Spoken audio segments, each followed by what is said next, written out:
MIB is perceived as a scary thing from an advisor perspective. We're not. So I would definitely say our goal is to be helpful, and we are only focusing on continuing that helpfulness to the industry as a whole. I would say to all the agents out there, keep doing what you're doing. We understand and appreciate everything that you do. We wouldn't have a job without you, and appreciate the opportunity to be on here.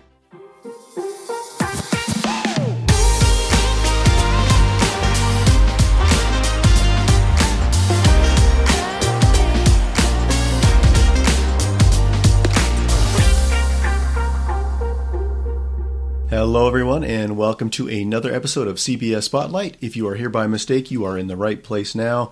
I am Eric Alvarado, my co-host, Mr. Jack Elder, head of advanced sales here at CBS Brokerage, and we are your friendly guides through this world of insurance and wealth management. And today we are joined by the Executive Vice President and Chief Operating Officer over at MIB, Miss Andrea Caruso. Thank you, Andrea, for joining us today. We really appreciate your time. So, Jack, go ahead and take it away. Andrea, thanks so much for joining us, as Eric said.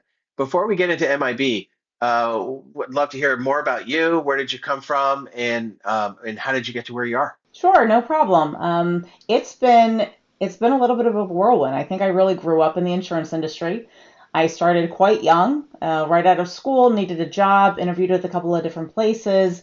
Fortunately, I ended up at a growing brokerage general agency at the very bottom of the proverbial ladder. So started looking up files, making sure that things were in order for the case managers to actually process applications on behalf of their clients, and got very interested in what we did and frankly what the insurance industry stood for, and saw this as a great opportunity to really grow and invest in myself. So worked my way up, ended up working as a case manager in underwriting, contracting, compliance, commissions, ultimately within sales.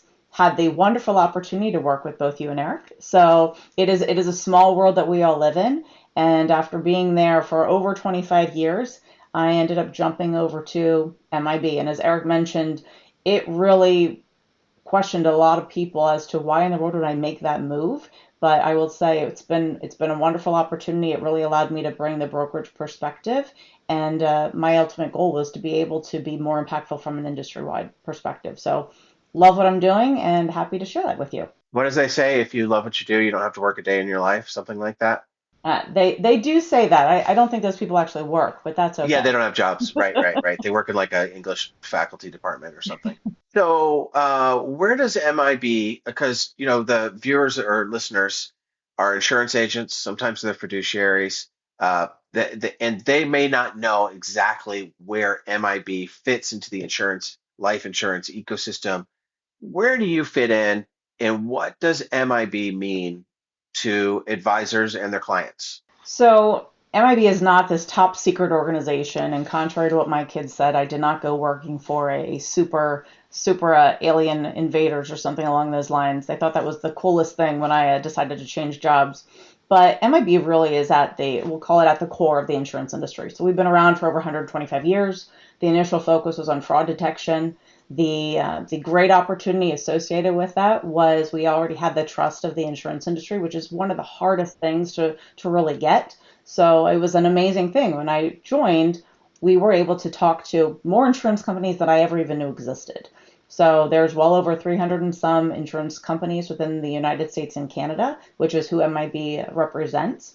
And our focus has really been, like I mentioned, on that fraud detection on the front end. But then over the last couple of years, we've really tried to grow that exposure and value well beyond that into enhancing the ability to gather requirements faster, to gain access to more information, and really help with from a digitization perspective or otherwise. So really all of those different things ends up being able to help agents, being able to help clients have access to information in a much more expeditious fashion, as well as really focusing on how can we help them keep costs down, which, as every agent knows, the goal is how can you be able to sell insurance to more people because there's such a added value associated with it.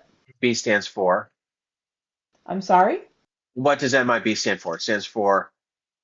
MIB used to stand for the Medical Information Bureau. However, MIB's name is purely just MIB at this point in time. It's a great question because we do still get that. People will say, what exactly does it stand for? And we are purely MIB is MIB. It's just a legacy name. So it It is used a to stand legacy for, name.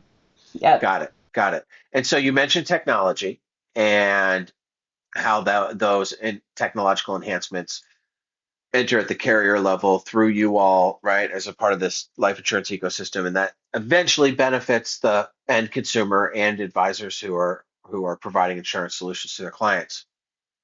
Are there any specific technological advances that you guys are behind or helping bring to market that advisors would find interesting or need to know about? Yeah, so when we first started, probably the last 5 years ago. So if you look, most companies start with like a 5-year plan or something along those lines.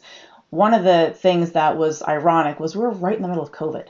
So along with COVID was the need for how do we access information? How do we make sure things can get signed and submitted? So that way this industry could continue at the pace that it wanted to in light of people not being able to meet face to face and the companies not being open, which was a really big challenge. So we ended up looking externally and said, how can MIB be part of that solution? Again, going back to how can we value or provide value at a broader level. And we ended up acquiring an organization called PSG, or Paperless Solutions Group at that point in time. PSG's focus was almost exclusively on the digital environment. So we've been working with them on how can we bring broader capabilities. So they kind of expand the market from, most agents are familiar with, how do you capture applications electronically? How are you transmitting information back and forth? Because unfortunately, most applications aren't submitted in good order or with complete requirements or paperwork along those lines. So how can you make sure that's captured seamlessly but also compliantly? How can you ensure medical information is captured as quickly as possible? So I know back when I used to work in that area, APSs or attending physician statements could take 30 to 45 days if you were lucky to actually gain access. And right now we can get them in minutes. So all of that information streamlines processes, which ultimately I believe are a big value to advisors and agents and ultimately consumers because people just aren't patient anymore. People want more immediate responsiveness and turnaround time, and they're looking for a drop the ticket. Sometimes those exist. Unfortunately, sometimes those don't. So the more that we can provide accurate, easy information that underwriters and carriers can use to make decisions and help get these cases placed faster, the better for everybody. So you mentioned fraud detection and that's in kind of like MIB's DNA. And you mentioned compliance and you mentioned information protection and security. So I kind of want to ask you about that because MIB is a leader in the insurance space in making sure clients' information is protected. Do you have a message for advisors or clients around how their data, whether it's their financial or medical data, is protected throughout the insurance process? MIB is very aware of the need, whether it be from a HIPAA perspective. Everybody's aware of HIPAA. Every time we go to the doctor, you have to find something that really talks about protection. We're also aware from a security perspective the need to make sure that we are not in violation. And frankly, we have as many firewalls and everything else up as possible to ensure that our data is compliant, captured, and safe. So we have information on clients all across the United States and Canada, as I mentioned. So we do have a very robust platform. You probably have some medical information on what percentage of the United States, if you were just to guess. Oh, I have no idea. This was not a question I 10%? was prepared for. No, I know, I I would know. say Sorry. if you think about it, we get about 10 million applications a year. So Okay.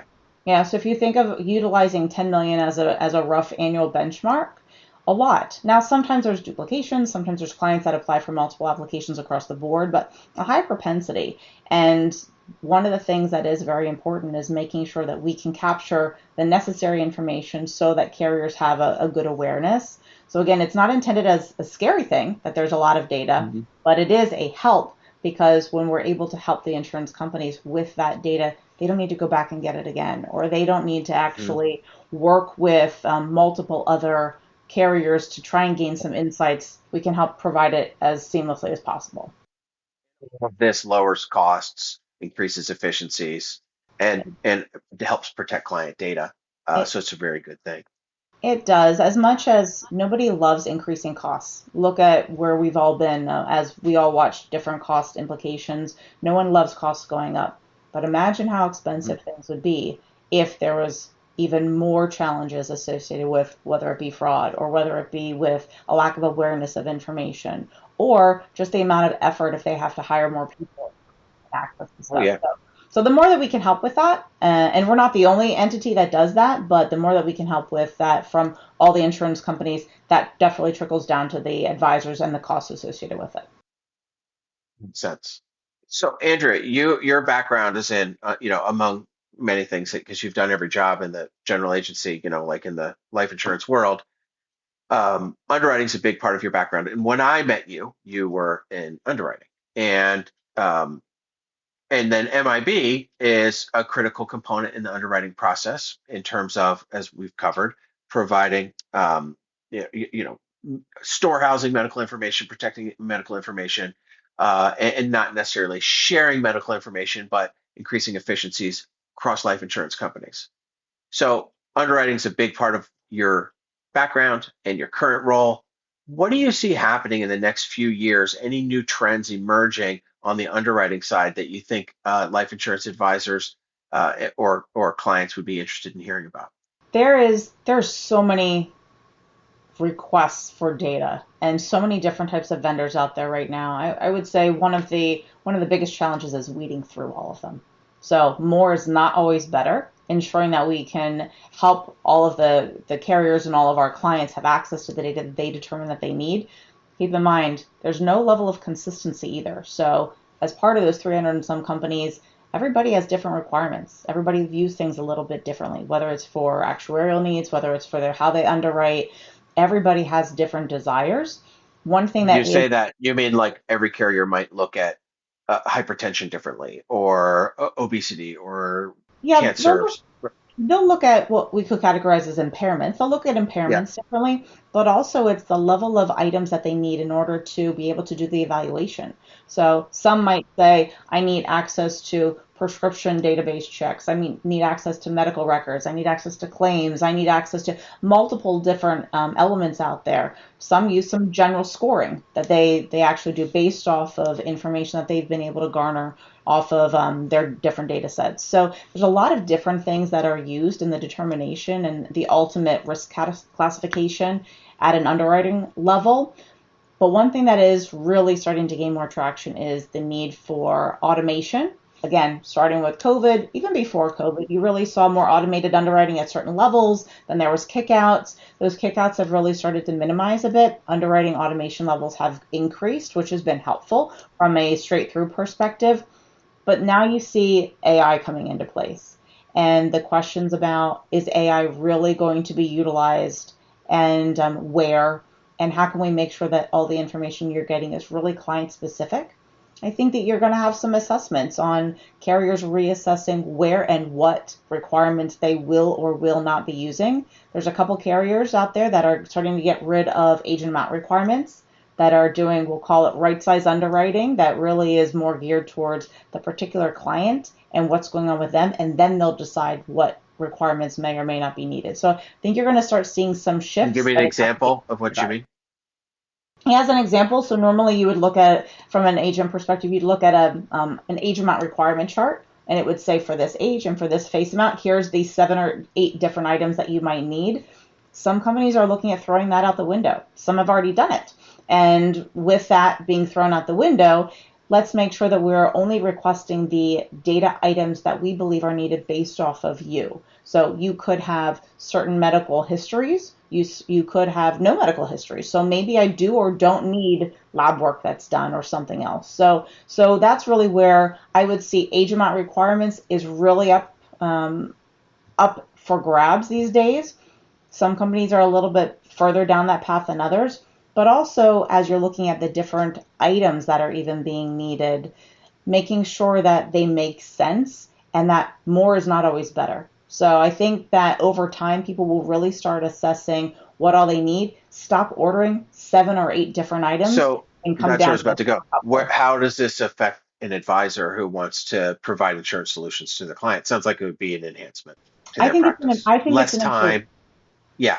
Yeah, because if you look at the benefit of the age amount requirements is you can explain to your advisor exactly what they need. So the con of not having them is you can't necessarily set those expectations. The con of having the age amount requirements is you always have to get all of those items. The benefit of not is you might not need as many requirements. So it's a little bit of expectation setting. So again, I go back to, if the goal of the advisor is to be able to provide the best opportunity for your client in a streamlined fashion, this could help, but it also is making sure that they can set the stage appropriately with the client will be a very important element.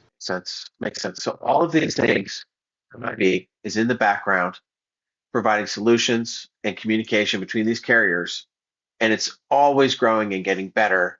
At least that's the job description, and that's where we're heading to make the end client's experience better. And you're seeing change, like enhancements, improvements. I mean, I'm asking you a positive leading question because I've seen it in my career, throughout my career, and on how it improves the client and the advisor experience. Yeah, we've seen a lot of positive improvements within the industry. So they're becoming more savvy. They're really trying to assess things. They're becoming more collaborative as well, which is really exciting from my perspective because the more that the insurance industry continues to stand on their own, but also really come together for the benefit of the industry, for the benefit of the clients, and for the benefit of the agents, the more powerful it becomes. So MIB's role with that is how can we help with that? We have an advisory board that is comprised of multiple different insurance companies across the board, all different sizes, all different perspectives, so that we look at things on a broader basis. And our goal with them is, I've said to many people, help meet our clients, which in most instances are the insurance companies, help meet them where they are today and help provide them with guidance to where they want to be in the future. So by having that global view, it really does allow us to work with them to identify where they could have broader opportunities to become more efficient, more effective, and faster to market, ultimately helping the advisor and the client. Love it. Well, thank you very much for joining today. I hope you enjoyed talking about what you do. I think, when I didn't know, I just knew about like medical information. They provide codes so that if you lie on your application, the life insurance company will find out. That's all I thought MIB did for the longest time. But it's fun Yeah. and fascinating to hear about all the different things that you do to provide enhancements. It Um, was MIB is perceived as a scary thing from an advisor perspective. We're not. So I would definitely say our goal is to be helpful, and we are only focusing on continuing that helpfulness to the industry as a whole. Well, this concludes CBS Spotlight. Andrea, thank you so much for joining us. I hope you enjoyed talking about MIB and all the great things you're doing. I know I learned a lot, and I appreciate you stopping by today. No, it was my pleasure, and I would say to all the agents out there, keep doing what you're doing. We understand and appreciate everything that you do. We wouldn't have a job without you, and appreciate the opportunity to be on here. So thank you very much. Yeah, thanks so much. Have a great day, everybody. Thank you so much, Andrea and Jack. This has been CBS Spotlight, your friendly conversation about insurance and wealth advising come together. Thank you so much for tuning in. And if you found this information helpful, please like and subscribe to our show. Take care. We'll see you next time.